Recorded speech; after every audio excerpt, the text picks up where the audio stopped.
Today I'll be talking about the FAL Convention. So FAL Convention stands for Facilitation of International Maritime Traffic. Understanding the FAL Convention will help seafarers intending to appear for any kind of examinations or also for its practical application at sea. The convention was introduced because historically the port clearance procedures was very complex and frustrating. So each country had their own requirements in terms of paperwork that is required from seafarers and mariners, and there was a convention that was required which needed to standardize these procedures. This is because due to the international nature of shipping, countries developed customs, immigration, and other standards independently of each other. And a ship visiting several countries during the course of a voyage could expect to be presented with numerous forms to fill in, often asking for exactly the same information but in a slightly different way. To tackle this problem, IMO introduced the FAL Convention. The convention was adopted on 9th April 1965 and it entered into force on 5th of March 1967. Under this convention, the convention's main objective was to prevent unnecessary delays in maritime traffic and to aid cooperation between governments and to secure the highest practicable degree of uniformity in formalities and procedures. In particular, the convention reduces to just 9 the number of declarations which can be required by public authorities. 7 of these forms were approved by the IMO. I'll talk about these forms individually in the subsequent slides. However, at this point, mariners must note that bureaucratic excess in countries may still be alive and well in some other countries. However, the master should always contact the agent before arrival in port to determine if any further documentation other than the FAL Convention requirements is required. The FAL Convention is structured into standards and recommended practices on formalities, documentary requirements, and procedures, which should be applied on arrival, stay, and departure to the ship itself, to its crew, passengers, baggage, and cargo.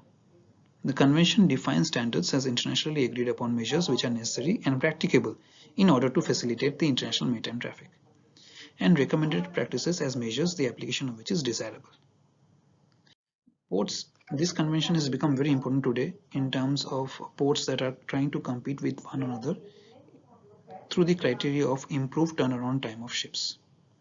So contracting governments are urged to adjust their laws accordingly, but are only required to notify the IMO Secretary General when they have brought their own formalities, documentary requirements, and procedures into full accord. The convention also allows for continuing progress to be made towards the formulation and adoption of uniform measures in the facilitation of the international maritime traffic. Currently, 116 out of the 173 member states are ratified this convention. This amounts to nearly 92.3% of the world's fleet by tonnage. The FAL Convention discusses the general provisions: arrival and stay and departure of the ship, arrival and departure of persons, stowaways, arrival and stay and departure of cargo and other articles, public health and quarantine measures, as well as some other miscellaneous provisions. There is a manual which is known as the Explanatory Manual to the Convention on Facilitation of International Maritime Traffic, which can be found freely online, provides with guidance and interpretation of the provisions of the Annex of the Convention, and assists in interpreting the legal text of the provisions, and provides for a greater understanding of the Convention. Seafarers are recommended to read this manual and make themselves familiar with the requirements of the FAL Convention. So IMO has standardized 7 forms. 7 of these documents include IMO General Declaration, Cargo Declaration, Ship Stores Declaration, Cruise Effect Declaration, Crew List, Passenger List, and Dangerous Goods Manifest. Other than these 7 forms, 2 other documents are also required under the Universal Postal Convention and the International Health Regulations, which have not yet been approved by the IMO. The General Declaration, Cargo Declaration, Crew List, and Passenger List constitute the maximum information which is necessary. Here is an example of the IMO General Declaration form. I am sure if you have been sailing as a mariner, you must be familiar with this form and you must have filled it a number of times. This is an example of an IMO Cargo Declaration form. The FAL Convention is also promoting the Harmonized system of coding, which is basically a tariff nomenclature system or an internationally standardized system of names and numbers for classifying traded products developed and maintained by the World Customs Organization. Under this system, various products are allotted with a code number. This has been done so that these products are shipped under categories that are recognized worldwide. It was found that often shippers take advantage of the vagueness in classification of products, and they ship products under sometimes a scientific name or the local name, many of which is not recognized universally, because of which sometimes the cargo could spoil or the ship could lead into some legal issues. To assure uniformity in naming of the cargo that is being shipped, the harmonized system of code was introduced. For example, 0204.30.00 refers to carcasses and half carcasses of lamb which are frozen. So each of these categories also have subcategories that can be used to properly allot nomenclature to the cargo being shipped. The harmonized system of code is organized into 21 sections and 96 chapters, accompanied with general rules of interpretation and explanatory notes. The system begins by assigning goods to categories of crude and natural products, and from there proceeds to categories with increasing complexity. The codes with the broadest coverage are the first 4 digits that are referred to as the heading. The harmonized code therefore sets forth all the international nomenclature through the 6-digit level, and where needed contains added subdivisions assigned 2 more digits for a total of 8 at the tariff rate line level. 2 final digits are assigned as statistical reporting numbers if warranted, for a total of 10 digits to be listed on entries. According to the FAL Convention, in respect of a ship's arrival in port, public authorities shall require not more than 5 copies of the General Declaration, 4 copies of the Cargo Declaration, 4 copies of the Ship's Stores Declaration, 2 copies of the Cruise Effect Declaration, 4 copies of the Crew List, 4 copies of the Passenger List, and 1 copy of the Maritime Declaration of Health. In terms of ship's departure from port, public authorities shall not require more than 5 copies of the General Declaration, 4 copies of the Cargo Declaration, 3 copies of the Ship's Stores Declaration, 2 copies of the Crew List, and 2 copies of the Passenger List. The maximum number of forms that should now be required on arrival is 24. This includes all copies and is an improvement on the 213 copies previously quoted. On departure, the maximum number of forms that is not required is 16. The convention has certain implications for ship staff as well.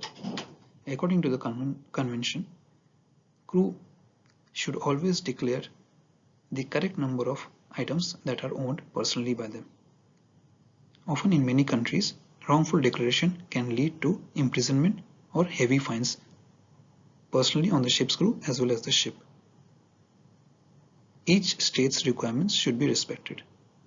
Sometimes states have different requirements. For example, some states may require you to declare the personal cash that you carry, which should be declared honestly, otherwise that cash may be taken away from you. Some countries require rightful declaration of alcohol and cigarettes, and that should also be respected. Many a times, this is considered the problem of the deck department, which is not the right attitude to have on a ship. Correct declarations is the responsibility of each and everyone on the ship, irrespective of the department. So each department should cooperate and should declare items correctly. Otherwise, ships and individual departments or individuals may be subjected to heavy fines. The FAL Convention, like any other convention, has undergone various amendments over a period of years. I will now list the various amendments that the convention has gone through. In 2002, the amendments which entered into 2003 added new standards and recommended practices for dealing with stowaways. In 2002, an amendment was also released relating to the Dangerous Goods Manifest Form 7. In 2005, the amendments introduced a single point of information submission to avoid duplication, encouraging electronic transmission of information. Regarding persons rescued at sea, arrival, stay and departure of the ship, in Section H, special measures of facilitation for ships calling at ports in order to put ashore sick or injured crew members, passengers, persons rescued at sea, or other persons for emergency medical treatment. The amendment required public authorities to facilitate the arrival and departure of ships engaged in the rescue of persons in distress at sea in order to provide a place of safety for such persons. The 2009 amendments were related to sections concerning contents and purpose of documents, arrival and departure requirements and procedures, measures to facilitate clearance of passengers, crew and baggage, and facilitation for ships engaged on cruises and for cruise passengers. The 2016 amendments, which entered into force on 1st January 2018, introduced new definitions for cargo transport unit, clearance freight container, ISPS code, master, ship agent, shipper and a single window. Electronic exchange of information will be mandatory from 9th of April 2019 with a transition period of no less than 12 months. The text now refers to the use of single window systems and has been revised in a gender-neutral format. Finally, the FAL Convention is also moving towards the harmonization of ship certificates. To do so, at the previous IMO session, the committee was set up and a committee's initial discussion on harmonizing ship certificates was simplifying and unifying existing documents and reducing their number where possible. Basically, the committee noted that there were three options to consider: to produce one certificate for all conventions, consolidate, simplify and unify certificates within the same convention, or leave the certificates unchanged if an attempt to harmonize them might introduce more problems. The convention is looking forward in trying to introduce a system where all the certificates may be classified under one certificate, which will make it easy for the convention to update the certificates during annual review.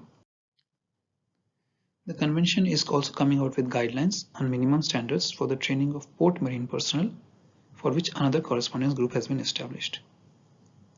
The need to develop guidelines on minimum standards of training of port marine personnel arised from concern about a foreseeable shortfall in qualified port marine staff, as they are generally recruited from seagoing personnel, whose numbers are falling worldwide.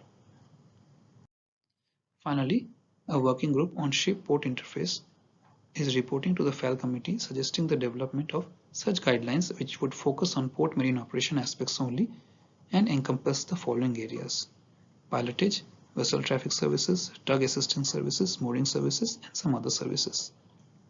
Basically, the FAL convention is trying to fill in the skills shortage that occur in these areas. If you are a mariner with experience, you should be looking into getting a shore job in these areas. I hope this video was good enough for you to develop an understanding of the FAL convention for examination purposes as well as practical application at sea. The implication of this convention should be well understood so that seafarers sailing on ships are not fined or face legal hassles in ports. I'll see you guys with my next video soon. Keep studying, keep working hard. Bye.